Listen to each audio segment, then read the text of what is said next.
Good afternoon, everyone. Happy Friday. It's another busy day here at the White House and across the Trump administration. The first jobs report under the president's administration was released this morning. It's National Wear Red Day, highlighting the importance of preventing heart disease.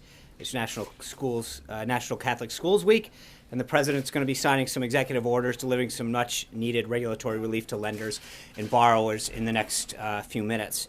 We're finishing up the second week here really strong.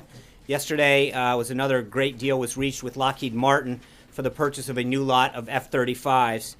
Through the president's intervention, a total of 90 planes, for a lot of 90 planes, 55 were purchased for U.S. military that added up to a total of $455 million savings for U.S. taxpayers from the previous lot, with an average cost reduction of 7.5%. Another big win that the president has delivered on for U.S. taxpayers.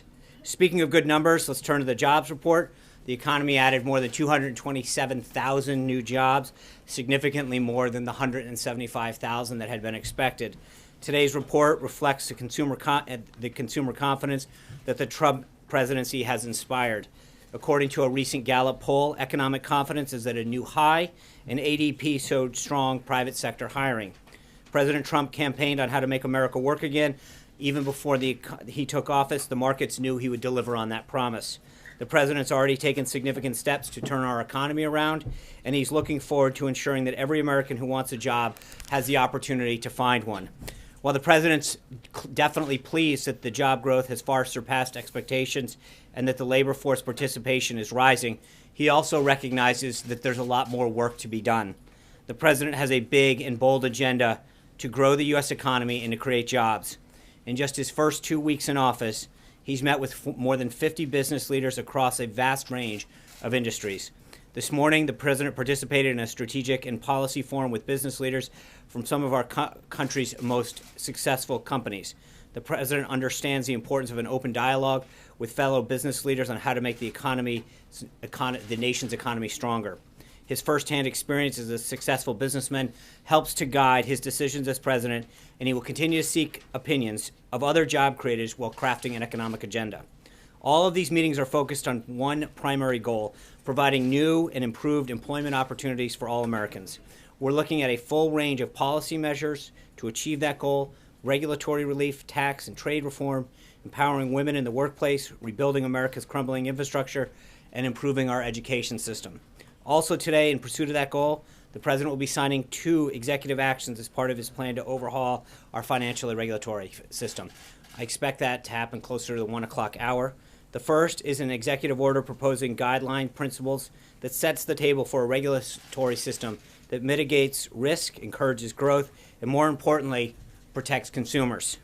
The Dodd-Frank Act is a disastrous policy that's hindering our markets, reducing the availability of credit, and crippling our economy's ability to grow and create jobs.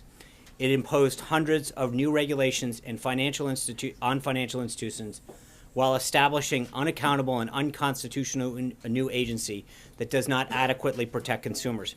Perhaps worst of all, despite all of its overreaching, Dodd-Frank did not address the causes of the financial crisis, something we all know must be done. It did not solve the too big to fail, and we must determine conclusively that the failure of a large bank will never again leave taxpayers on the hook. The presidential memorandum addresses the burdensome government regulations in the Department of Labor's fiduciary rule. The rule is a solution in search of a problem. There are better ways to protect investors, and the Trump administration is taking action to do so. We're directing the Department of Labor to review this rule. The rule's intent may be to have provided retirees and others with better financial advice, but in reality, its effect has been to limit the financial services that are available to them. President Trump does not intend to put unnecessary limits on economic opportunity. The Department of Labor exceeded its authority with this rule, and this is exactly the kind of government regulatory overreach the president was put in office to stop. We desperately need to overhaul how we approach financial regulation. The president is taking action to protect American taxpayers and get people back to work. Moving on, we announced earlier in this week that we would be taking steps to address Iran's recent actions.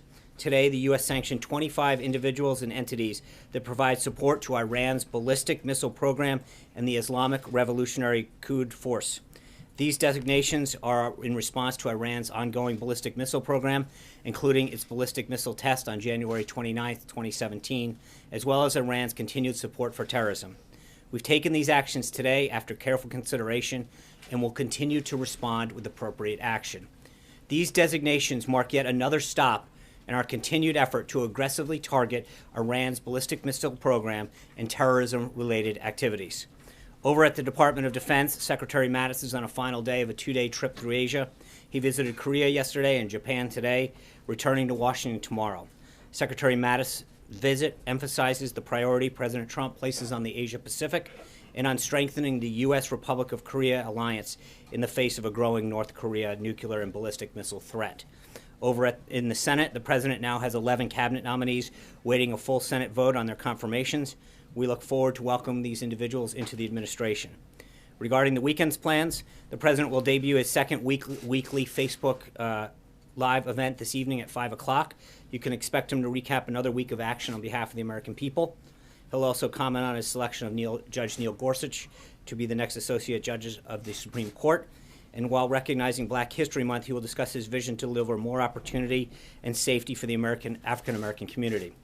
One more note of this week's address: the lead-in to the President's remark on Facebook Live will feature some of the incredible artwork throughout the White House that was created by African-American artists, so you definitely don't want to miss this. As I mentioned previously, this weekend the President will be shifting the operation of the White House down to the Winter White House at Mar-a-Lago.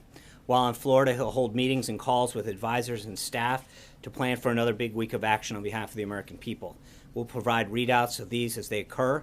By our count, as of this morning, the administration has already racked up more than 60 significant actions, 21 executive actions, 16 meetings with foreign leaders, and 10 stakeholder meetings, to name a few.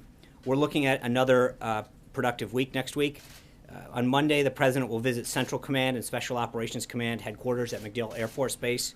While at MacDill, the President will receive command briefings from both CENTCOM and SOCOM, have lunch with the enlisted troops, and have an all-hands address to personnel.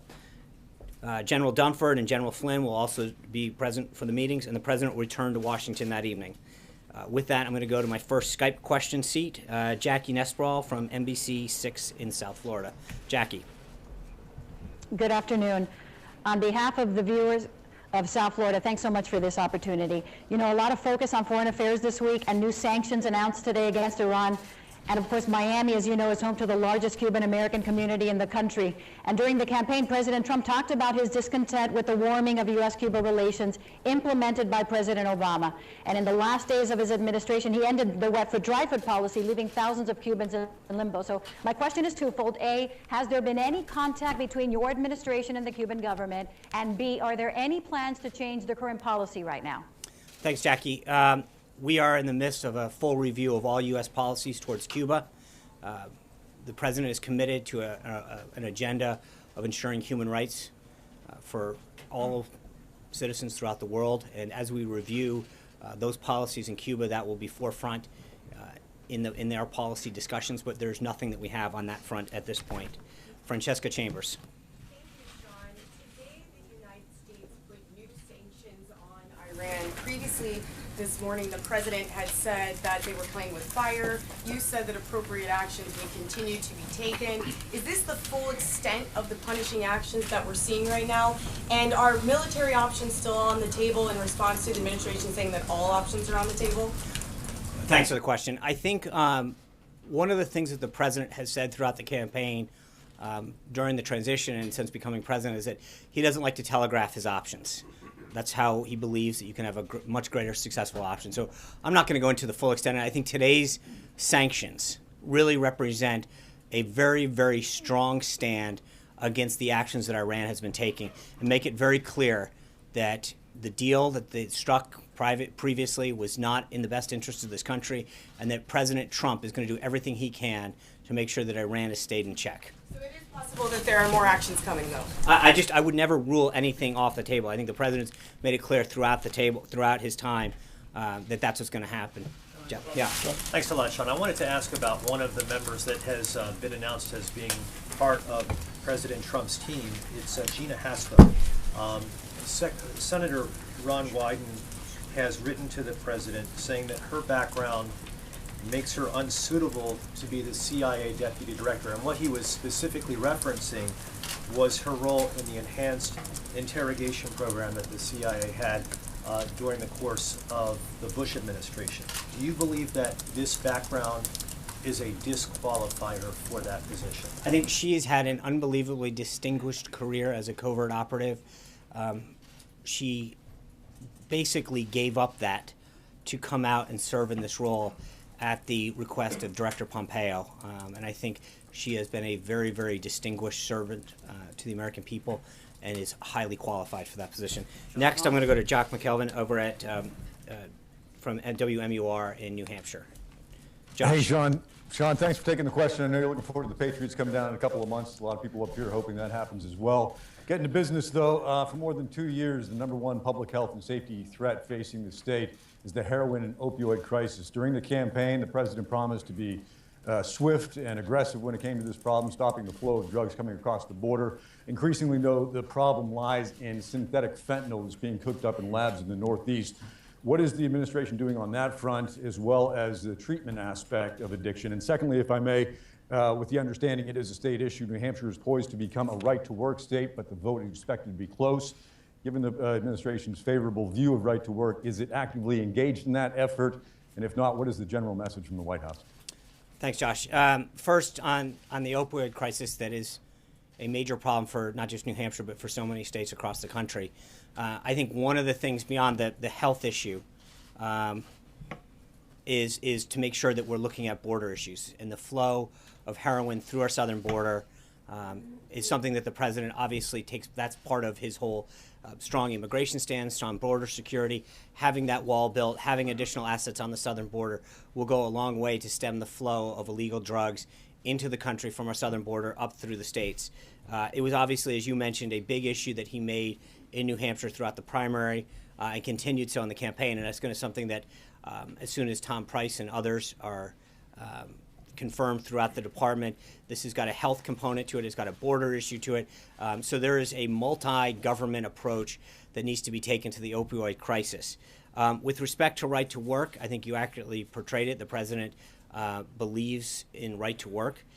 He wants to give workers and companies the flexibility to do what's in the best interest for job creators.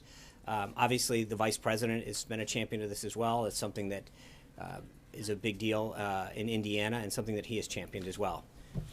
Blake. Don, I want to ask you about Dodd-Frank. Yeah. Beyond the executive order that's going to be signed here momentarily, is the administration planning on or working with Congress to overturn certain portions of the law itself that can't be done with an executive order? If so, what might that be? What might that timeline be? And can you say if a full repeal of Dodd-Frank is actively being considered or not? Well, I think there's two aspects of this. There's the administrative piece, which he's starting to address through executive action, and then there's the legislative piece that I think we're going to work with Congress on. But I mean, I think I'd go back to what I said earlier, that Dodd-Frank has been both a disaster in terms of the impact that it's had, but also it hasn't achieved the goal. And I think that there's no question that the president talked about this extensively, the impact that it's had, and it's not an either or. It's frankly just not doing what it set out to do. And so I think we're going to continue not just to act through administrative action, but through working with Congress and figure out a legislative fix. Major Garrett. Sean, the meeting with the Australian ambassador here yesterday was Chief of Staff Priebus and Steve Bannon. Can you describe what that meeting was about, and did the administration make a commitment, which we heard from the State Department yesterday, that in fact all of those subject to the Obama administration agreement are still possible refugee resettlers, just with extreme vetting or some sort of process? What was communicated?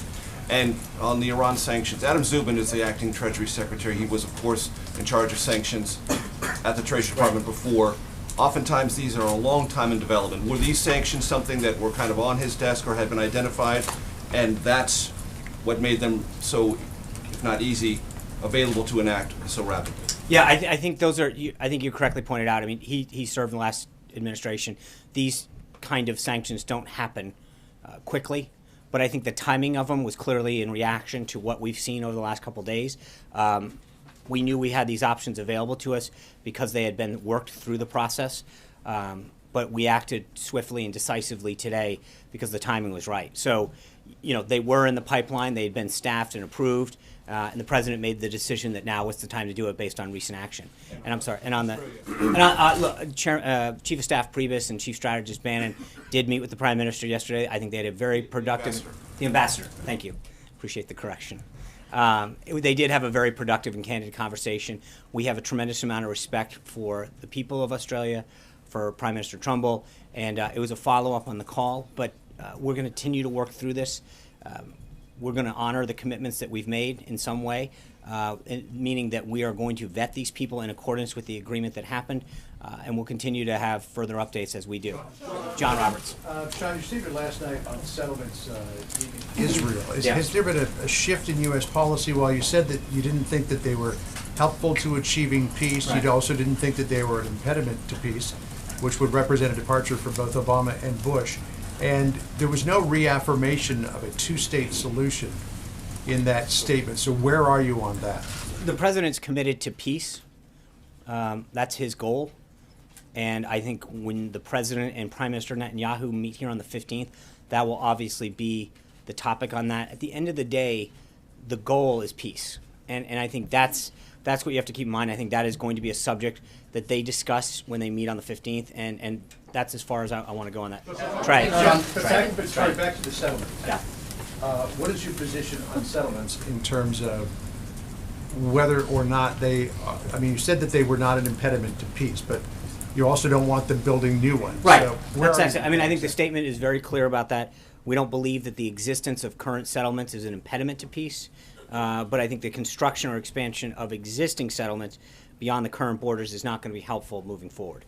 That's what they're trying. For you, 17 members of Congress requested that President Trump not interfere with the current way unemployment is calculated by the Department of Labor. Does the president intend to comply with their request? And a related question, how many of the 227,000 jobs added to the U.S. in January does the president attribute to his administration versus the Obama administration? I think, look, when you look at the confidence indexes, I'm not going to get into, unfortunately, we don't have that kind of a breakdown. I think that you've seen the actions that he's taken, whether it's Carrier or some of the other companies, Sprint, SoftBank. Clearly, there is a desire for companies to want to come be part of this Trump agenda and build and manufacture, create jobs, bring jobs back. But I'm not at liberty to start parsing the BLS and other reports as far as where that comes down. But look, his team, led by Gary Cohen, was really pleased with the numbers this morning. Obviously, we're pleased that we're, 227,000 jobs is a great kickoff. We hope they get better. We know that there's a lot more work to do, and that's why the president continues to meet with business leaders, union leaders, to help figure out how we can grow the economy. Yeah, Ashley. The government revealed in an Alexandria court case today that over 100,000 visas have now been revoked as part of the president's travel ban. Does that include visa holders who are already in the United States, and will the government begin finding them and trying to deport them? I'll have to get back to you on that. I don't have all the details on that right now. Yeah. 6 hours ago, the president tweeted that professional anarchists, thugs, and paid protesters are proving the point of millions of people who voted to make America great again. Does the administration have any intention of investigating the groups who have been rioting at conservative or pro-Trump events? Well, I think we know who they are. I don't know that we need to do an investigation. Yeah. Has the president seen the letter sent from Senator McCain yesterday? And if so, is he looking into arming the Ukrainians? I don't know. I'll have to get back to you on that. Yeah. Sean, Charlie. Ambassador Nikki Haley came out with a strong statement Yes. on Russia yesterday. Does the administration have plans to keep the sanctions against Russia in place, or do they have any intention of adding more sanctions? So there's two things. One, I think I commented the other day on the sanctions that Treasury put out. Those are, in fact, routine, or the clarification. They are a routine clarification that occurs. With respect to the sanctions, I think Ambassador Haley made it very clear of our concern with Russia's occupation of Crimea.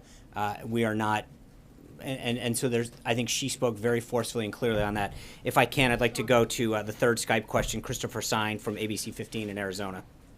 Sean, thank you for doing this. Hello from a sunny and beautiful Phoenix. With the likely confirmation on the horizon with a new Veteran Affairs Secretary, there has been discussion regarding privatizing the VA. There's also still concerns regarding wait times, even overall care, and some reports regarding the suicide rate. What is the reform that the administration is seeking here? Also, will the administration protect whistleblowers? Second part of the question, we've seen protests here in Phoenix, as in nationwide as well. When you talk about unity, what is the administration doing to bring more unity to the nation and even more transparency? As here in Phoenix, we saw that secret meeting on the tarmac where we talked about how is the administration repairing all of this?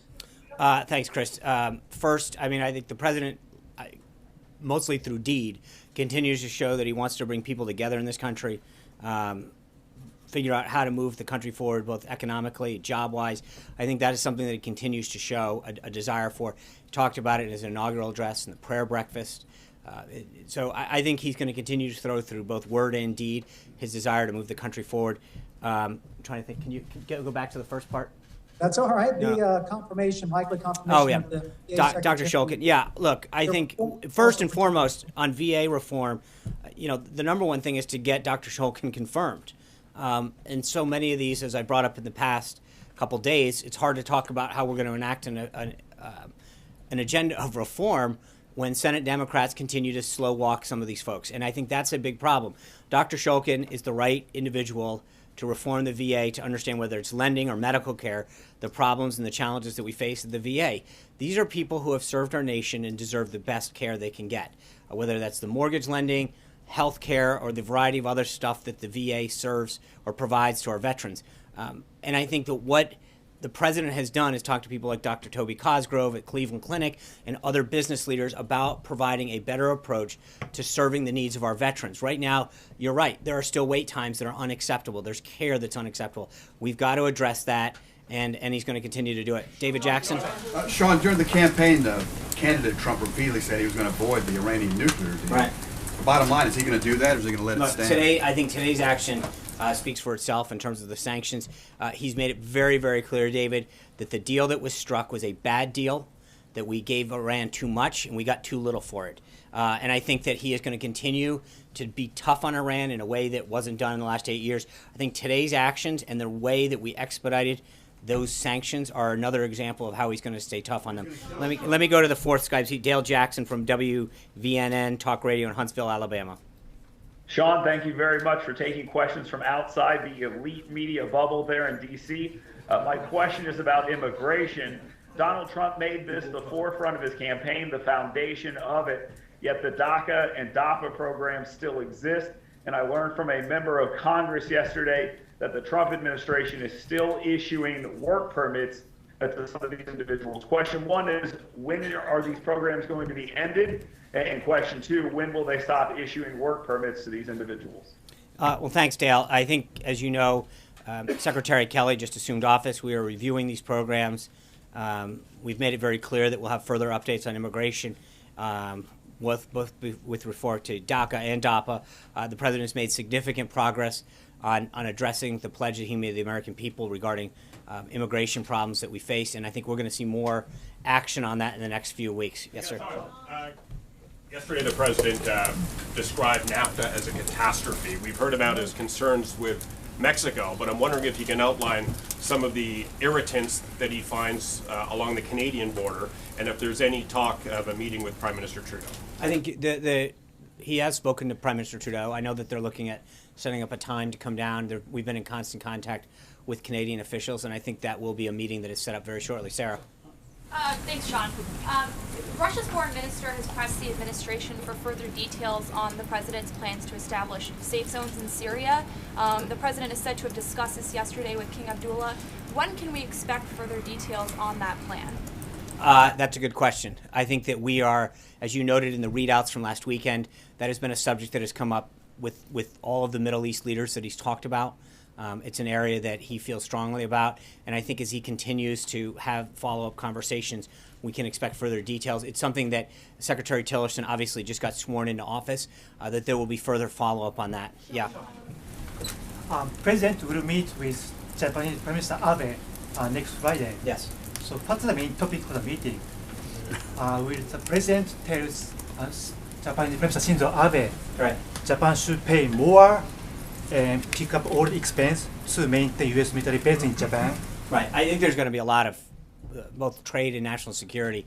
I think as we get closer to that meeting, I'll have further information on it. But right now, as you can imagine, both there's an economic aspect to this, and then there's a national security aspect to this in terms of Glenn. Sean, you've referenced polls a couple of times from the podium, but a poll came out today. CBS says the president has a 40% approval rating. We've seen the approval rating drop during the transition period. He talked about polls a great deal during the campaign. A, what do you think that says about the way the American people are looking at these actions that he's taking? And B, what do you think it says about his pledge to unite the country on the eve of his election? I think there's also a Rasmussen poll that showed he had a 51% approval rating. You had an Ipsos Reuters poll the other day that showed, and again, I don't have it handy, but a majority of people, approve. Hold on, I understand that, and I think that as the president's policies continue to get enacted, for all of the hysteria regarding his efforts to protect the country on those 7 countries where we didn't have the proper vetting in place to ensure that the American people were safe. What we did have was a very high response from the American people in support of that. His policies continue to do it. The president understands this is a marathon, not a sprint. As he continues to get people back to work, protect this country, I think the poll numbers will act in accord. Jeff. Sean, you mentioned the Consumer Financial Protection Bureau. Does the administration intend to keep Richard Cordray as the head of that agency? I don't have a staff announcement on the CBFPB right now, but we'll see where we go. You criticized the Bureau broadly, but yeah. you want to see it stay in place. I think we'll have further updates on that. That's an area that we need to work with Congress on. April. Okay, Sean, 2 things. One, you said something about President Trump talking on the Facebook Live, whatever he was doing, the address, that he was going to talk about Black History Month and issues pertaining to the African American community. When you first came, a couple days into the administration, I asked you about the agenda, the Black agenda that he had possibly formulated or was formulating as he came out maybe the day before with the issue of Chicago, or the day after, something around that time. Chicago and sending the feds in if it doesn't change. Has he now formulated a plan to deal with the Black community, not just with issues of law and order? What is that? He had a meeting with African American leaders the other day in the Roosevelt Room. I think part of this is, to your point, isn't just law and order. It's jobs, it's education, it's healthcare, small business lending. There's a lot that goes along with that agenda, and I think part of these business meetings that you have are about hiring and small business and job creation. All of those issues, I think, are at the forefront of small business or that community. So it's not just a single thing. I think that there's a lot, whether it's crime and law and order, and education, healthcare, small business, job creation, that impacts that entire segment of the population, that whether they're living in a rural part of the country or an inner city, and I think that's what he's really focused on right now. I'm not finished. He's not formulating. He's now formulating the agenda. Absolutely. Okay. So the second question, CBE. What's on the table for that? We're not getting. I have nothing to announce on that right now. But I know you have nothing to announce. But people are concerned. I understand people. I understand. We've heard a lot of rumors about what may or may not. When we have something to announce on that, we will do it. But I don't think it should be any surprise that the president, when it comes to rooting out radical Islamic terrorism, which is what that initially was supposed to be focused on, he is going to make sure that that is a major focus of him keeping this country safe. And so I don't have anything further for you on that. What about excluding people? There are reports about excluding April, there are reports. I don't have anything for you. So I just said I don't have anything for you, but I will be very clear that this president's commitment to rooting out radical Islamic terrorism is something that is at the forefront of his agenda. And I know that there's been a lot of reports about where that program or that effort is going to lie. Is there going to be any kind of target on issues? I have nothing else. Thank you, April. Cecilia. Sean, thank you. The president's been using some tough language on Iran, playing with fire. Should Americans be ready for the possibility of military action with Iran? Is that on the table? Look, I've said this before. The president's been very clear. He doesn't take options off the table, but he understands the impact of something like that. The sanctions today, I think, are going to be very, very strong and impactful. And I hope that Iran realizes that after the provocative measures that they've taken, that they understand that this president, this administration is not going to sit back, take it lightly. John Gizzi. Thank you, Sean. On Monday, several published reports say that it will be a tie in the Senate on the confirmation of Betsy DeVos to be Secretary of Education, and Mike Pence will have to cast an historic tie-breaking vote as vice president. Should we be watching for any surprises? Has the Congressional Affairs Office perhaps gotten one more vote from the no camp into the yes, or do you expect the vice president to be on hand to confirm? Well, look, I would say this. Betsy DeVos, as I mentioned before, is an unbelievable champion of education for children, for teachers, for parents. I hope that that vote, gets 60, 70 votes. She is an unbelievable, remarkable woman who has fought very hard to improve our nation's education system and to make sure that schools are serving children. And I think that we're going to make sure we do everything we can, and we feel 100% confident that she will be confirmed Monday night and be the next Secretary of Education. Thank you, guys. Have a great weekend. The President's about to sign executive orders. I hope you all have a great weekend. To those of you who can't travel down to Florida, we'll be gaggling on the plane on Monday. Thank you. Have a great weekend.